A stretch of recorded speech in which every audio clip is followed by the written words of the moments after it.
Alright, I don't know if this is actually gonna go live, so to speak, if I'm actually gonna post this, but for a while, many years, I have wanted to have a podcast, and I wanted to have a podcast that was valuable, that was going to incorporate things that I've learned, experiences that I've had, painful times, amazing times, and I wanted to be able to group it all in under one topic and be able to, give it to the world and let the world do with it what they will.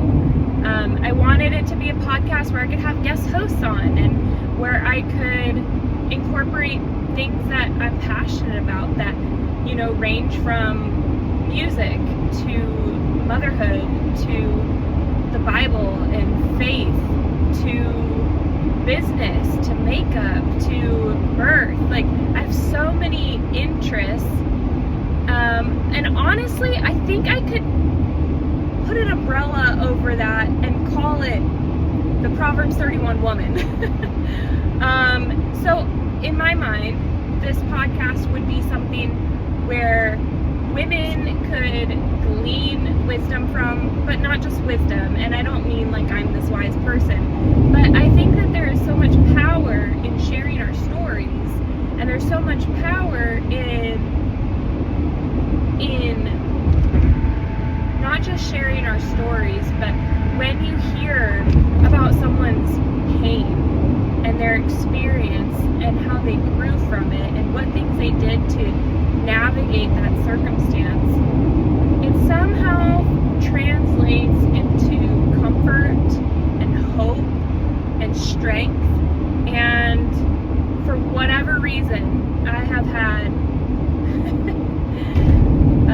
multiple challenges in my life that I really don't know why, but it is what it is. So all of that to say, I figured while I have this really long drive, I might as well just start recording myself sharing my experiences. So I guess I'll start there.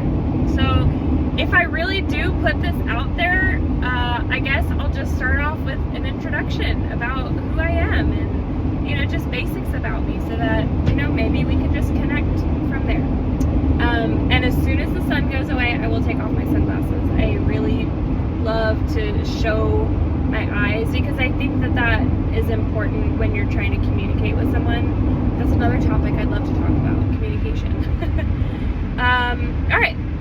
So with that, here we go. My name is Nikki. My last name is Ryan Shagan. I'm on my second marriage. I have 5 children, all from my previous marriage. We'll get more into all of that in a little bit. But for now, we'll just go with my ex-husband, unfortunately, quite literally went crazy. There was about a year and a couple of months where he was homeless and proud of it in Canada, of all places. And so I made the very easy while also very difficult decision to leave my husband because he was not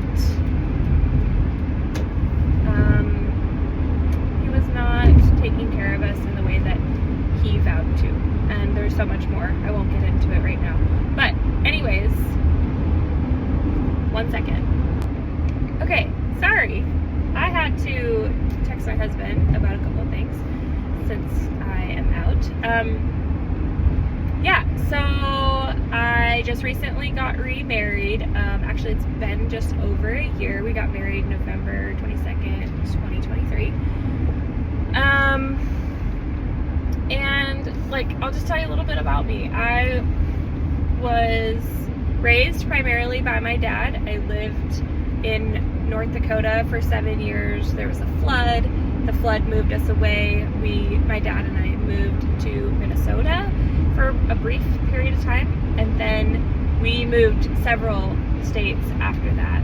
In total, I've lived in 13 different states.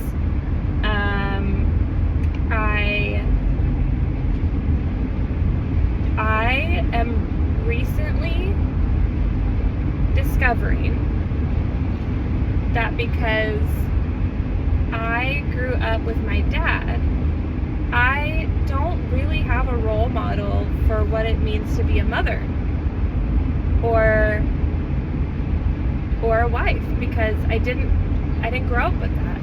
Now, there was also a period of time where I spent some time with my sister and her husband, actually both of my sisters and their family, and I got to observe, what that dynamic looked like. But I say all that to say I feel like I am kind of wandering blindly forward as a young wife and mother, trying to understand my role and my influence. Influence has been a big word lately. I want to understand how I am to influence my husband to be all that he can be, to influence my children to become brave and courageous and strong and funny and caring. There's so much that a wife and a mother can influence in their family. And while at times it feels almost overbearing and overwhelming that we're perhaps like this very significant pillar in our family, I also look at it like, what a privilege. We have such a big role to play and such a big opportunity to really mold and shape the character and the people that we are around. And I just think that hasn't really occurred to me until the last year or so. Now, my husband now, in contrast to my previous husband, he is so for me being me, but also me being a wife and me being a mother. What I mean by that is he is so empowering that I make choices and decisions that benefit my family. I make choices and decisions that are for the good of my family. And my first husband was not about that. He was very controlling, very much like, I'm the leader, you're under me, you're submissive, blah, blah, blah. With my current husband, he is very much a team player. I still lead from a submissive mindset, which I don't think is entirely bad, but sometimes it can be a little bit paralyzing because I somewhat rely on my husband to tell me what to do, when in fact he would just prefer that I just make a decision and go with that. So going back to how I grew up, that's really affected my ability to understand how to mother and how to be a wife. And I feel like I'm probably not the only one that has encountered this, because when you look at the divorce rates, and when you look at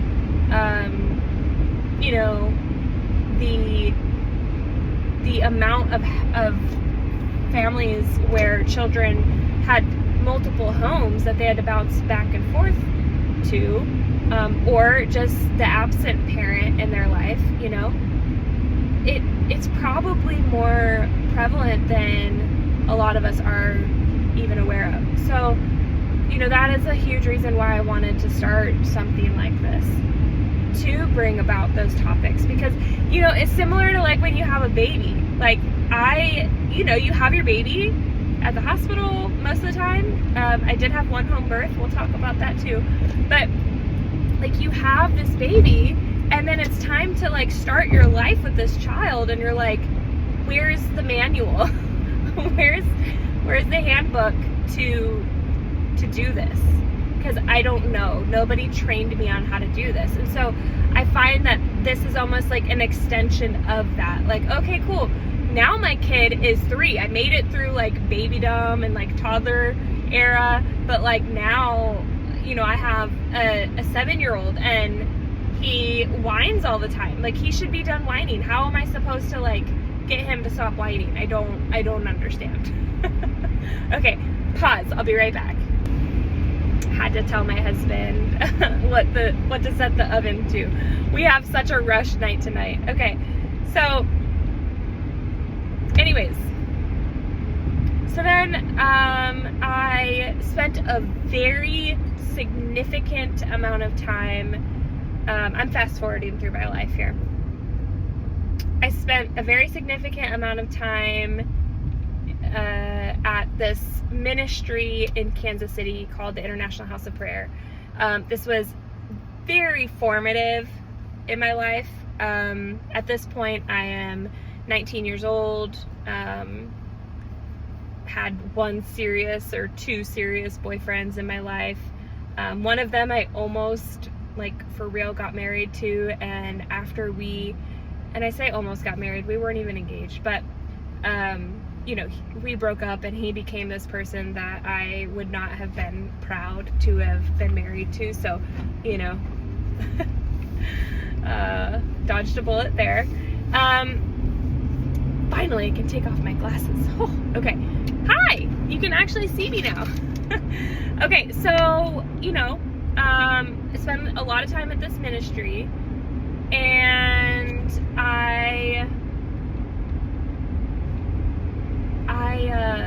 what was I gonna say? I spent a lot of time at this ministry. It really shaped me as a person, as well as my high school. I went to two different high schools, one in Minnesota and one in Florida. I graduated from the one in Florida. I did ROTC at the one in Florida, and I strongly encourage anyone who can get their children into ROTC in high school, do it. It is so powerful. At least mine was. My experience was incredible. Anyways, going back to the ministry.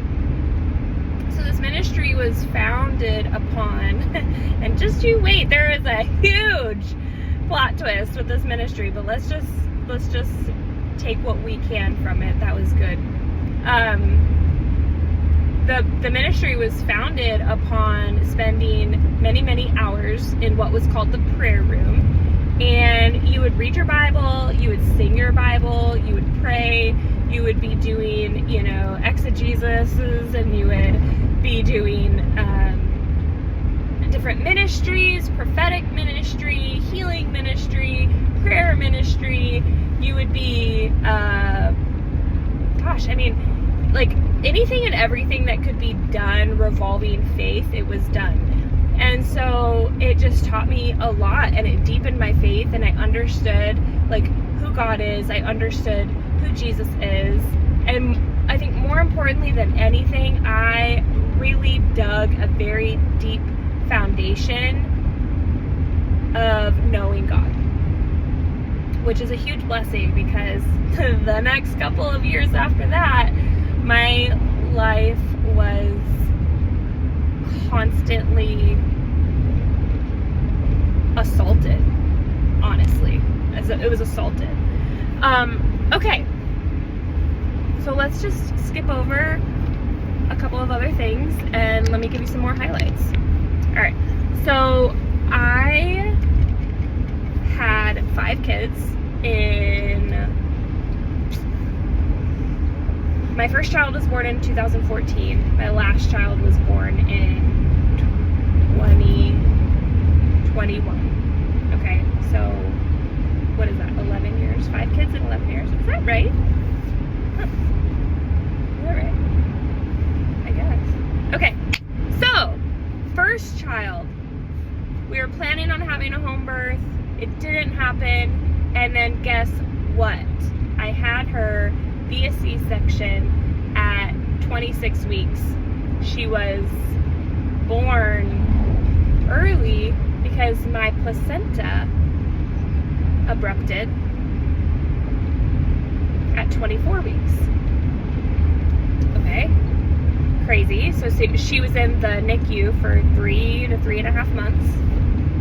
I truly don't remember much. I remember after the C-section, after she was born, they let me look at her, and then I didn't get to see her. From what I remember, I didn't get to see her or hold her. I didn't get to hold her for a week. Now, if you know anything about bonding and skin to skin and the importance of connecting with your baby, I really believe that this greatly affected our relationship as it stands today. My daughter today is very anxious.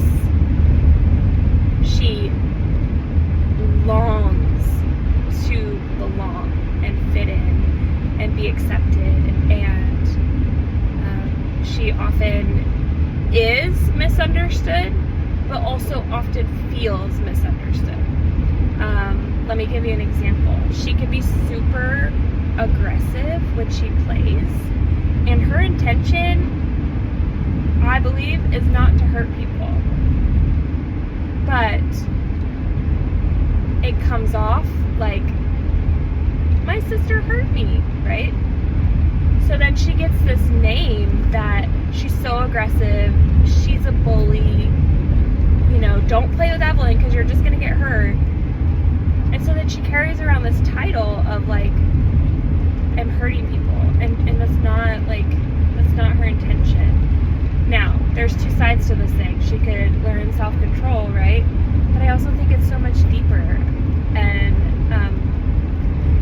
so there's just a lot of like hard things with her, and I think some of it is because of her prematurity and because we didn't get that bonding time, that mother-daughter bonding time. And my faith is what carried me through from the moment that my placenta broke to the time that we left the NICU. We fought so hard. We are an anti-vax family. My kids have never been vaccinated. My sons are not circumcised, and I say that proudly. And if you want to talk about it, we can talk about it, but I don't do like shade or hate, so feel free to drop any comments you want. We'll figure that out. But anyways, so I am a huge advocate for your own health choices.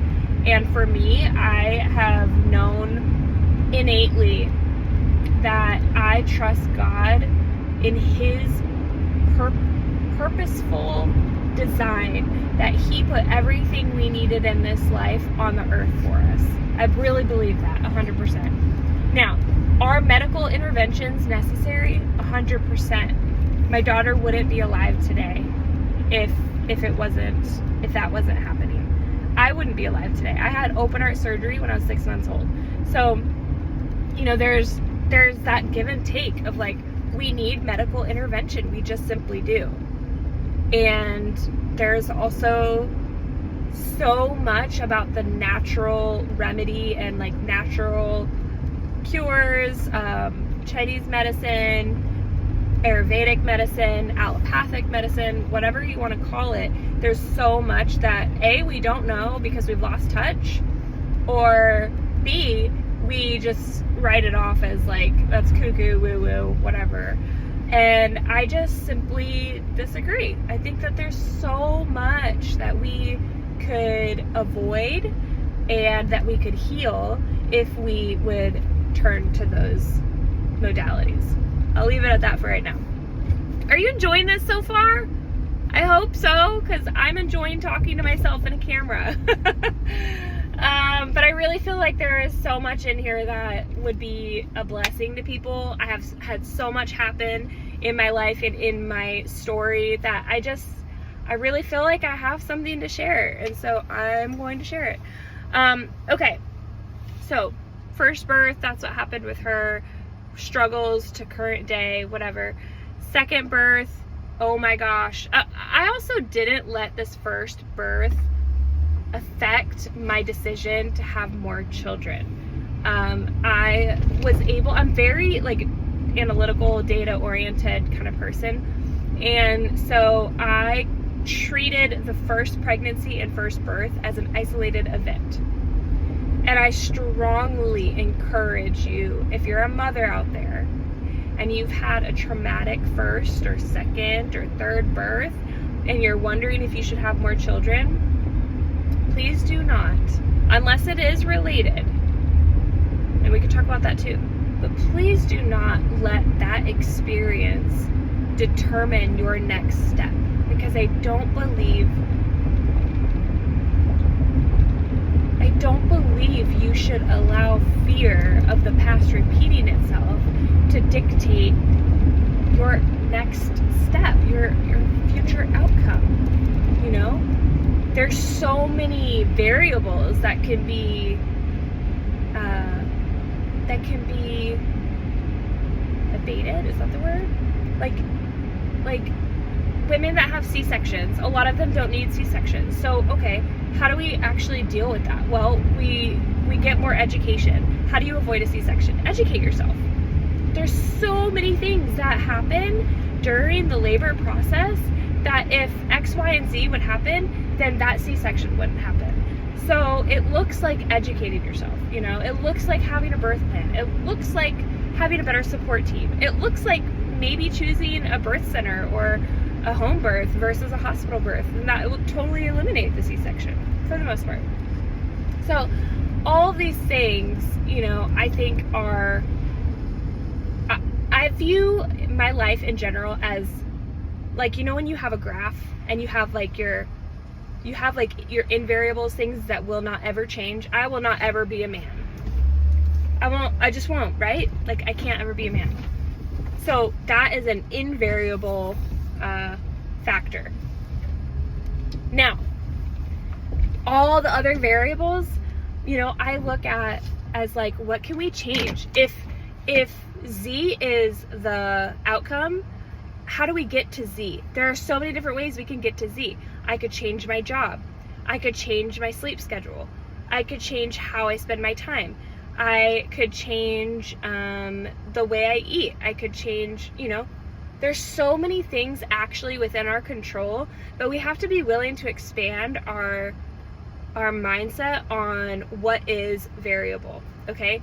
I don't like excuses on, like, you know, people that say like, oh, my life is just so hard, and like, you know, my husband and I fight all the time, and my children are always yelling, and my boss is super crazy. Those are literally like some of the things I've said. So like, I'm, you know, preaching from experience here. But like, all of these things are variables. And you can totally take some of those variables and say, okay, so if my kids are fighting all the time, and if my husband and I are fighting all the time, and if I have a crazy boss, which one of those would make the most impact to my life to bring me more peace and get me closer to goal Z? So then, you know, you look at one of those things and you say, okay, this is reasonable for me to attack this goal. It's realistic that I attack this goal right now. So let's just start with the boss lady, right? Boss lady's crazy. Okay, so then you break that down. Is it realistic for me to switch my job right now? Are there other opportunities? Are there things that I'm qualified? Could I position myself in a way where I could move up in the company and be under someone else? So you have to like look at all these things and assess all these things, and, you know, think critically about how am I going to move myself closer to this goal, what's within my control and what's not within my control, and then isolate those two different things and then make steps towards those things. So when I say don't let your first or second or third birth experience impact your succeeding birth experiences, I mean that. Look at it as a data-centric set of information and break it down as such, and then figure out how can I still have another birth that looks like XYZ and feels like XYZ. What do I need to do? All right, we're gonna have to pause this conversation. I need to go inside and get my kids. I don't know when I'm gonna do this, but I'm so excited to keep going with this. So I think I'll post this on my YouTube channel and then we'll just keep going. All right, guys. Thanks for joining. If you have anything that you want to talk about, or questions that you have, or comments, please leave them. It's so helpful for me to know, because like I said, I think that this is helpful information, but I truly don't know. So, you know, leave me some feedback. Thanks, guys.